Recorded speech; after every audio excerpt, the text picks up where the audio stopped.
Well, speaking of not recognising your future, where you are, do you have an idea in the future of what your work might be like? Predicting the future generally is no easy task, whether it's the jobs 10 years from now or how to prepare for more changes in technology. Skeeve Stevens and Shanti Corporal are both futurists. Skeeve is a former hacker turned entrepreneur, now a futurist, visiting the Australian Computer Society in Canberra this evening to talk about what to expect, as is Shanti. To both of you, good morning. I'm expecting I'll get a glowing idea of what's to come for me in the next 10 years. No, only joking. Thanks for being along. Oh, no, it's great. Thanks Thank you for having having us. 10 years? No. Complexities just in the next 2 or 3. Oh, goodness. How inherently difficult is it to predict those, Skeeve?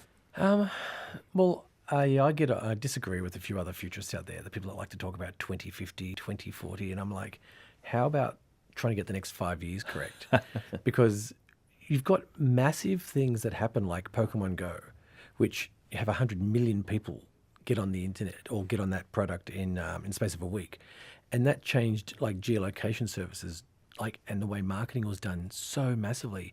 And how do you go that far forward when it's an exponential rollback on anything that happens in the world? And I'm just like, guys, give it up.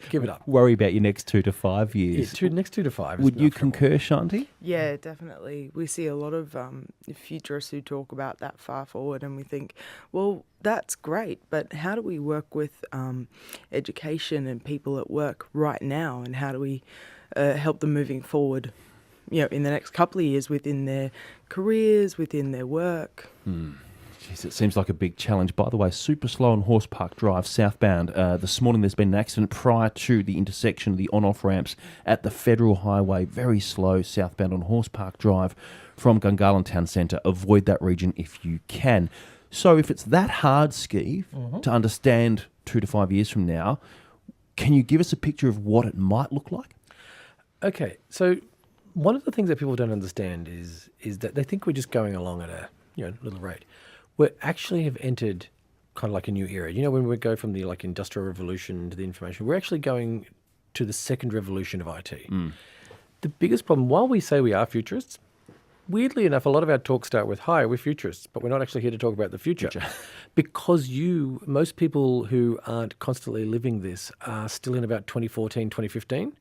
People don't realize a lot of the technology that actually exists today, from reading your thoughts, brain-computer interfaces, smart drug, all these different kinds of things that are out there, that they just look at us confused, and they're like, you can do what? Wow. And the movies aren't that far-fetched sometimes, but it's here, and people go, oh yeah, but it's a long way. I'm like, no, you can just go online and click buy. So in some ways, you're presentists who are bringing people up to speed. Well, yeah, I did actually. We tossed the idea of using a nowist around, but apparently someone else used the weird word nowist in a different way, and I was like, A whole different meaning. Presentist has a few too many syllables as well. Shanti, I want to get a little specific in some of the things that Skee's mentioned there.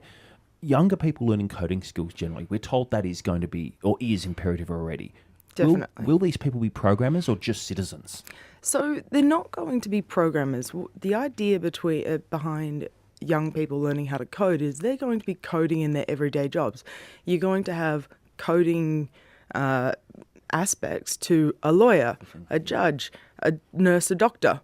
All of those roles are going to be having coding within them, instead of having, a device that's fixed by a technician. You're going to have a nurse that can go into that device and write some code and get the answer that they needed. Is that something that people are coming to grasp, Skeeve? People have been saying for ages, computers are going to take my job, or artificial intelligence is going to take my job, or overseas workers. Actually, it's going to be your son that you're competing with. So you might be a lawyer and you're like 55 years old and your son's like 22, and he turns up and he goes, well, I can code in 3 languages and I can do Ethereum and smart contracts. And they're going to go, sorry, old guy at 55, I want your son instead of you. So, and that's what, to say what Shanti was talking about, it's the normal jobs. I think most jobs are going to stay the same, like a nurse or like a doctor, and the doctor goes, that's a little complex for my hands, writes 20 lines of code, and then gets the computer or the robot type of do it. I think that's where we're heading, and I don't think people have to be as worried much as long as they can keep up to date. And that's what we're talking about tonight. A quick one on that before this evening occurs. Shanti, can people retrofit themselves in this way? Well, I think half the battle is becoming aware. and getting yourself kind of up to date in what's going on. And it's really not that hard to become retrospectively a little bit more present in your life. Even just paying attention to what your kids are learning at school, is a big step. And that's parents don't even know. So that's the scary part. You walk into your kid's bedroom and you actually don't know what all this maker stuff is, the little computers and everything. And we spend a lot of our time with law enforcement because you know the phrase, you know what you know and you know what you don't know, but you don't know what you don't know. But we do. So we're about teaching people, moving them from the you don't know what you don't know to you know what you don't know. So when they walk into a room, whether it's a teacher, a parent, or a police officer, or a forensic investigator, they go, I know, so I've seen something about that, as opposed to being completely blind. It'll be very illuminating at the Australian Computer Society tonight. Thank you both for dropping by ahead of your discussions. Great Thanks to for see you having both. us. Thank you for having us. Shanti Corporal and Steve Stevens, who are both futurists, presentists, the term still being bandied around, but interesting information at the Australian Computer Society in Canberra this evening. Adam Shirley with you. Streaming now at abc.net.au.